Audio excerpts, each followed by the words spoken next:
If you're thinking about moving to Durham, Connecticut, you're probably wondering, is this peaceful New England town exactly what I've been looking for? Am I gonna feel a little bit off the grid?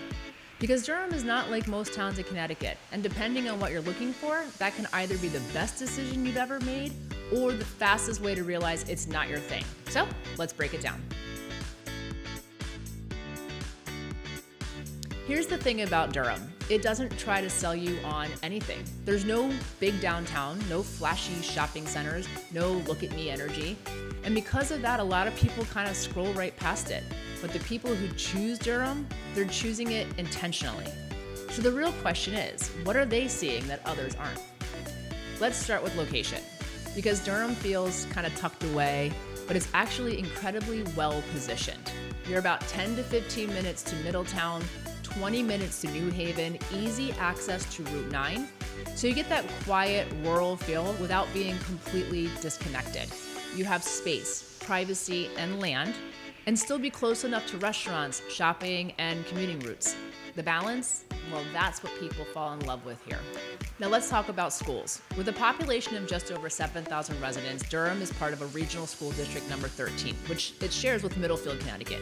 You've got Coggins Regional High School, really hard to say, Frank Ward Strong Middle School, and Corn School. So what stands out here is actually the community feel. There's going to be smaller class sizes and strong local involvement.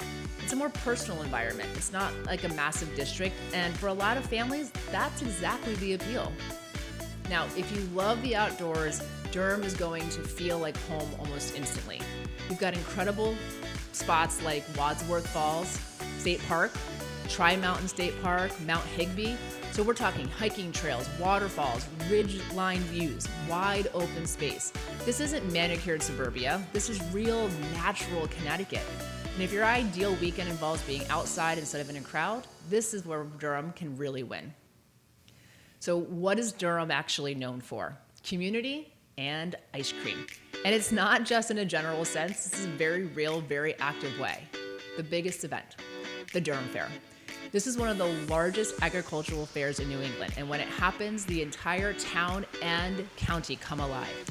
The Durham Fair started in 1916 and charged a whopping 25 cents for adults and 10 cents for children. It started as a one-day event, but it has expanded to a 4-day event in September. In the beginning, it drew over 2,000 people locally, but now you can expect attendance of 200,000 over the 4 days. That's when the weather cooperates, and you just never know about the weather in Connecticut. The fair is known for its agricultural events, from livestock judging to plant science. Tractor pulls are always fun, and exploring all the favorites of typical fair food like poutine, fried Twinkies, and more. And don't forget the entertainment. The Durham Fair has a long history of elite performers, beginning on the main stage in 1970. Every genre, from Patsy Sled and Little Jimmy Dickens in the 1970s to Patti Loveless, the Nitty Gritty Band, Marshall Tucker, Toby Keith, Three Dog Night, Gin Blossoms, Blake Shelton, Kenny Rogers, Melissa Etheridge, and so many more. I personally had the pleasure of being the lead singer of a band back in 2010, and we opened for REO Speedwagon on the main stage.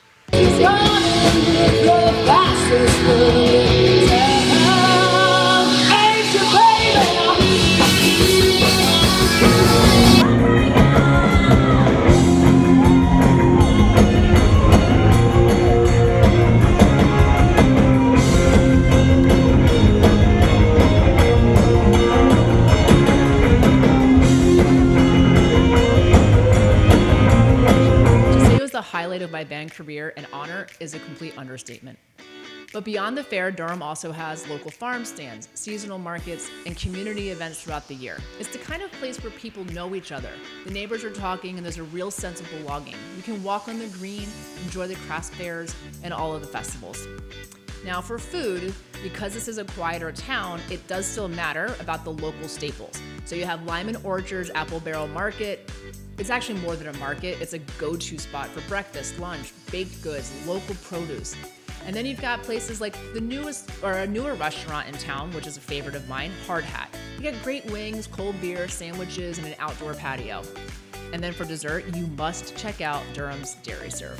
This local gem will be celebrating its 70th anniversary next year. So founded in 1957, it opens as soon as the weather starts to warm up and closes reluctantly for the winter. Regardless of day or weather, you will see a line of people waiting for their sundaes and ice cream cups. It's truly a staple of the town, and in my opinion, a stable food group all by itself. In addition to the local hotspots and a few others along Main Street, you're just a short drive to Middletown, which opens up a much bigger restaurant scene. So again, quiet does not mean limited. All right, so let's be real about the shopping part. Durham is not a major shopping destination. You're not getting any big retailers here. What you are getting, though, will be local shops, farm markets, everyday essentials, and then for bigger shopping trips, again, you're 20 to 30 minutes from places like Middletown. And for people who choose Durham, it's a trade-off they're completely fine with, because what they're gaining in space, privacy, and a completely different lifestyle is just that, a gain.